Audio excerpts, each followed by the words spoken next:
شروع کرتی ہوں اللہ کے نام سے جو بڑا مہربان اور نہایت رحم کرنے والا ہے۔ سب سے پہلے میری طرف سے آپ لوگوں کو السلام علیکم۔ میری آپ لوگوں سے گزارش ہے کہ میرے چینل کو سبسکرائب کر دیں، لائک کر دیں اور شیئر کر دیں۔ ناظرین، میں آپ لوگوں کو بتاؤں گی کائنات کے سب سے بڑے بدبخت اور کافر کے بارے میں آپ کو بتائیں گے، یعنی فرعون کے بارے میں۔ فرعون کون تھا اور کس کی اولاد میں سے تھا، اور فرعون کو فرعون کیوں کہا جاتا ہے، اور فرعون مصر کا بادشاہ بننے سے پہلے کون سا کام کیا کرتا تھا، اور یہ فرعون مصر کا بادشاہ کیسے بنا،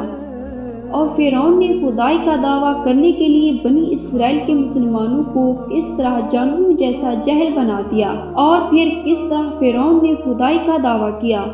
اور یہ کس طرح مصر کا جھوٹا خدا بنا۔ ان تمام تر سوالات کے جوابات قرآن و حدیث کی روشنی میں اس ویڈیو میں بیان کریں گے، لہٰذا میری آپ لوگوں سے گزارش ہے کہ میری ویڈیو کو اینڈ تک لازمی دیکھیں۔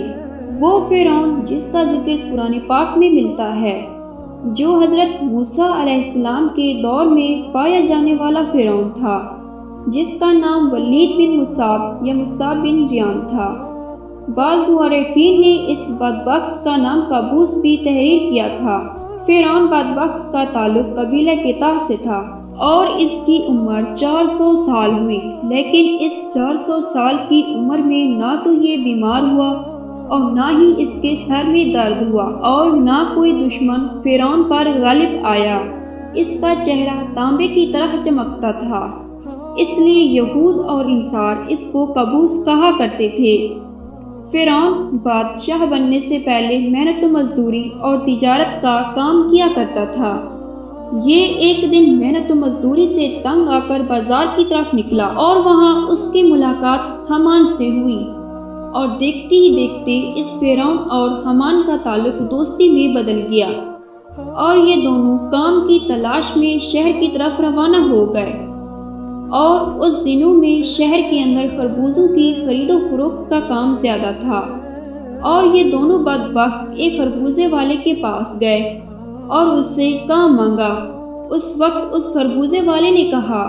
کہ میرے خربوزے لے جاؤ اور بازار جا کر بیچ آؤ، اور جب یہ مال تم دونوں فروخت کر کے آؤ گے تو میں تم دونوں کو کھانے کے لیے کچھ دوں گا۔ اس وقت خربوزے والے کی بات سن کر فرعون نے حامان سے کہا کہ تم یہیں ٹھہرو اور میں یہ خربوزے لے جاتا ہوں اور بازار میں فروخت کر کے آتا ہوں۔ چنانچہ ایسا ہی کیا گیا۔ فرعون وہ خربوزے لے کر شہر کی طرف چلا گیا، اور فرعون نے دکانداروں سے خربوزے خریدنے کے لیے کہا۔ اس وقت دکانداروں نے فرعون سے کہا کہ ہم تو سودا ادھار خریدتے ہیں اور بیچنے کے بعد اس کی رقم ادا کرتے ہیں، اور یہاں کا یہی دستور ہے۔ چنانچہ دکانداروں کی بات سن کر فرعون تھوڑی دیر کے لیے خاموش ہوا،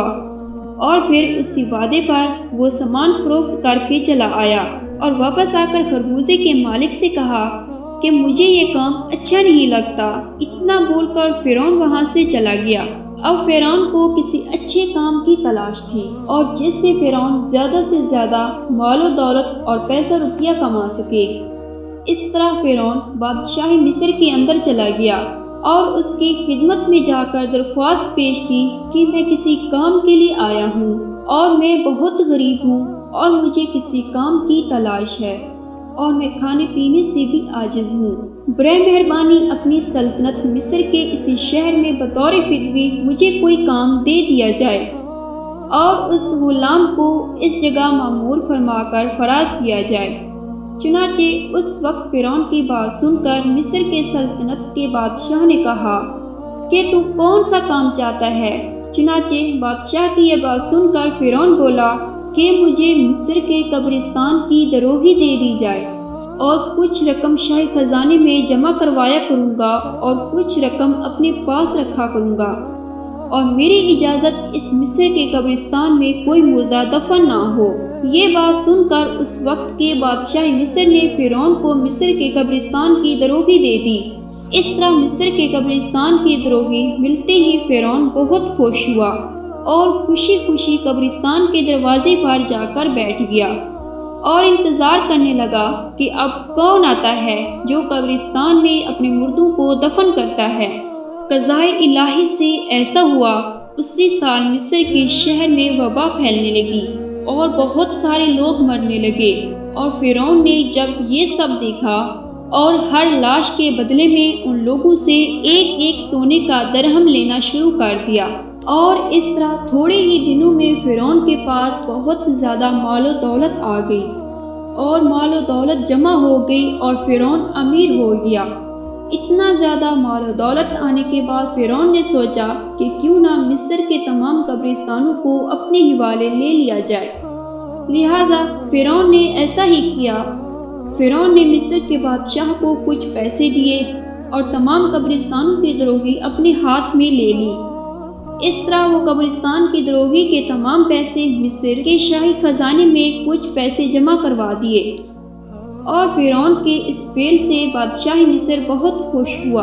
اور اپنی جہالت کے سبب مصر کے بادشاہ کو بہت زیادہ پیار دینے لگا۔ اتفاقاً پھر قضائے الہی سے ایسا ہوا کہ اس مصر کا وزیر مر گیا۔ اس وقت فرعون مصر کے بادشاہ کا بہت زیادہ مقرب بن چکا تھا،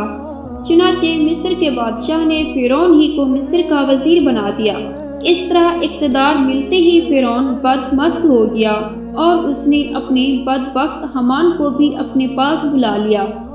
اس وقت فرعون اپنے دوست حامان سے کہنے لگا کہ میں چاہتا ہوں کہ میں خدائی کا دعویٰ کروں اور ساری مخلوق مجھ کو اپنا خدا مانے اور میری عبادت کرے۔ فرعون کی یہ بات سن کر حامان بہت حیران ہوا، اور حامان فرعون سے کہنے لگا کہ اگر تو خدائی کا دعویٰ کرنا چاہتا ہے تو سب سے پہلے تم بنی اسرائیل کی تمام مخلوق کو اپنے ہاتھ میں لے لو اور ان کے دل میں اپنی محبت پیدا کرو۔ حامان کی یہ بات سن کر فرعون نے حامان سے کہا کہ ایسا کرنے کے لیے آخر کیا کیا جائے، اور لوگ کس طرح مجھے اپنا خدا تسلیم کرنے لگے۔ اس وقت لوگ حضرت یوسف علیہ السلام اور حضرت یعقوب علیہ السلام کے دین پر تھے، اور کس طرح وہ لوگ اپنے دین کو چھوڑ کر فرعون کو تسلیم کرنے لگے۔ اس وقت فرعون نے اپنے دوست حامان سے کوئی تدبیر نکالنے کے لیے کہا۔ حامان کی یہ بات سن کر فرعون کچھ دیر تک سوچتا رہا، اور تدبیر نکالنے کے بعد بادشاہ مصر سے یہ درخواست پیش کی کہ میں چاہتا ہوں کہ مصر کے تمام تر مسلمانوں کی خواہشات مفت میں پوری کی جائے، اور ان لوگوں کے تمام اخراجات اپنی جیب سے پورے کروں، اور جو لوگ جو چیز حاصل کرنا چاہتے ہیں وہ مفت میں حاصل کر سکتے ہیں۔ چنانچہ بادشاہ مصر نے فرعون کی یہ درخواست قبول کر لی، اور 1 سال کے لیے مصریوں کو یہ رعایت فراہم کر دی، اور فرعون نے 1 سال میں ہونے والے تمام تر اخراجات کی رقم حامان کے ہاتھوں بادشاہ مصر کے خزانے میں جمع کرا دی، اور پورے مصر میں یہ اعلان کرا دیا، اور ہم نے تمام تر رقم بادشاہ مصر کے خزانے میں جمع کرا دی، اور مزید 2 سال کی معافی کے لیے سرکار عالم سے درخواست کی ہے، اور وہ بھی قبول ہو گئی ہے۔ اور فرعون کی یہ بات سن کر مصر کی تمام رعایا بہت خوش ہوئی، اور مصر کے تمام امیر اور غریبوں نے فرعون کی ترقی کے لیے بہت زیادہ دعائیں کی۔ ادھر مصر کی رعایا فرعون کے اس عمل پر بہت خوش تھی، اور ادھر چند ہی روز بعد قضائے الہی سے مصر کا بادشاہ اپنی موت مر گیا۔ چنانچہ اس وقت مرنے والے بادشاہ کا کوئی ولی وارث نہ تھا جو اس کے تخت پر بیٹھتا اور اس کی بادشاہت کو سنبھالتا، اور اس طرح بادشاہ مصر کی تجویز و تدفین اور 3 دن تک عیادت ہوتی رہی، اور چوتھے روز تمام مصر کے تمام لوگ، عالم فاضل، قاضی، مفتی، عمرہ اور غربا، چھوٹے بڑے سب مصر کے دربار میں حاضر ہوئے اور کہنے لگے کہ بادشاہ مصر کے تخت پر کس کو بٹھایا جائے، کیونکہ ملک بادشاہ کے بغیر چل ہی نہیں سکتا۔ اس وقت مصر کے لوگوں نے فرعون سے یہ نیکی دیکھی تھی۔ فرعون نے 3 برس کا خزانہ لوگوں کو معاف کروایا تھا، اور ان کی اخراجات کا 3 برس کا پیسہ اپنے پاس سے بادشاہ مصر کو دیا تھا، اور لوگ فرعون کے اس عمل سے بہت خوش تھے، اور لوگوں نے فرعون کی خیر خواہی دیکھ کر مصر کے بادشاہ کے تخت پر بدبخت فرعون کو بٹھا دیا،